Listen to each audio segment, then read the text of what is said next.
Hi, it's Donna here from Clever Crafting. Thanks for joining me again. And here we are on day 5 of 12 cards in 12 days. So a nice simple one here. I'm just going to use my scoreboard, although you don't have to at this point.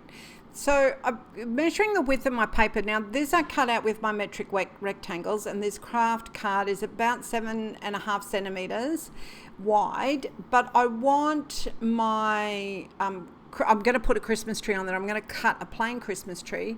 So I want that only to be about 6 centimeters across. Actually, it's probably only 7 centimeter wide piece of, and then it'll be about 12.3 or 11.8 probably.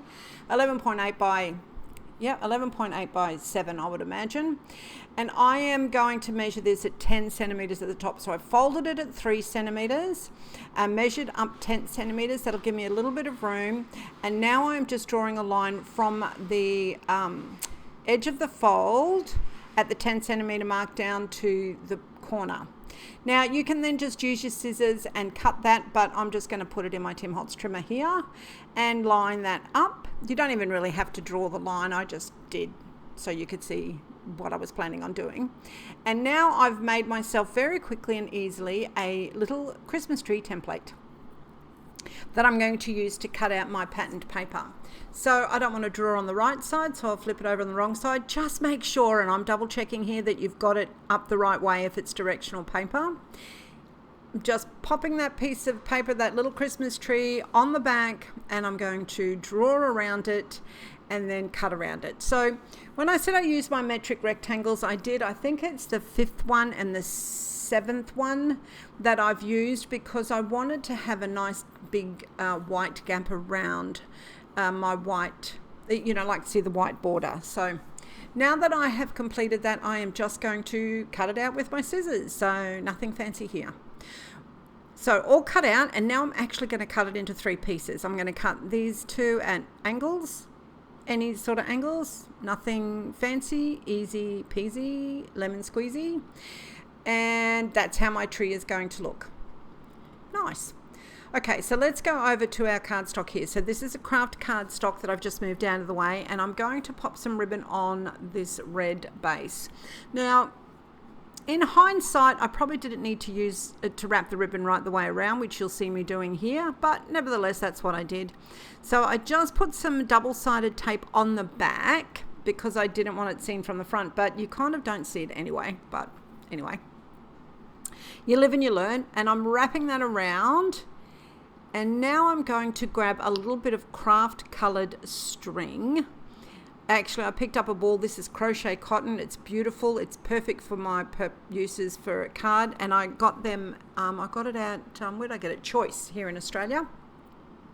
And I'm just going to use that to tie around the ribbon to give me, on the side there, give me a nice little look.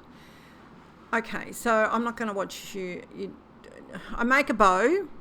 And then I'm not going to make you watch me fiddle with it, because I fiddled with the bow for a little while, because anyone who knows me knows that it's just got to be just so, but boring to watch. So let's cut that out.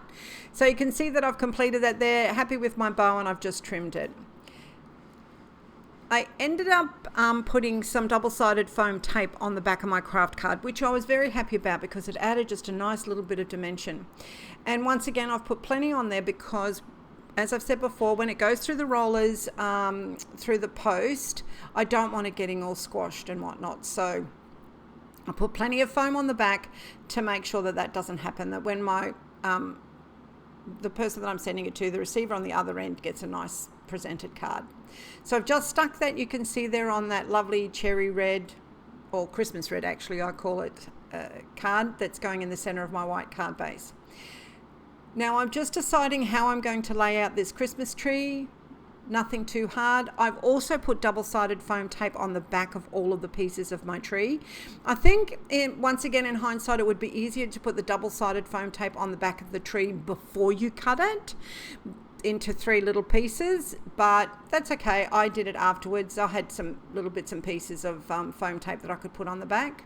All right, you saw that I just had some glue on that matte layer.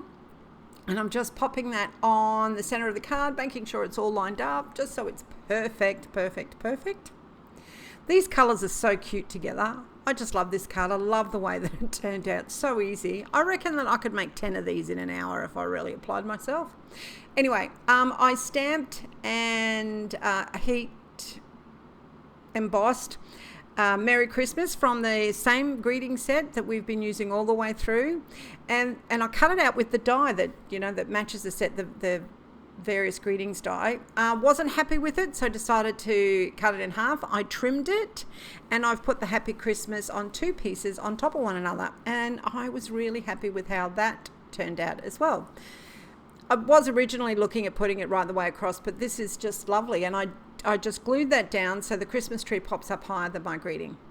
All I need to do now is trim my ribbon a little bit there because it was a bit long. And you can see what I mean, that in hindsight, I probably didn't need to wrap the ribbon all the way around. I think I could have just made a little piece on the end there. So, but once again, it's a lovely card, clean, simple, quick to make, beautiful card for somebody to receive. So I hope you enjoyed it. I really hope you learned something. Once again, I would love you to try out some of these cards and post them up on our Facebook group. I'll leave a link for that below. I will be doing up another card tomorrow night. So until then, stay safe and happy crafting.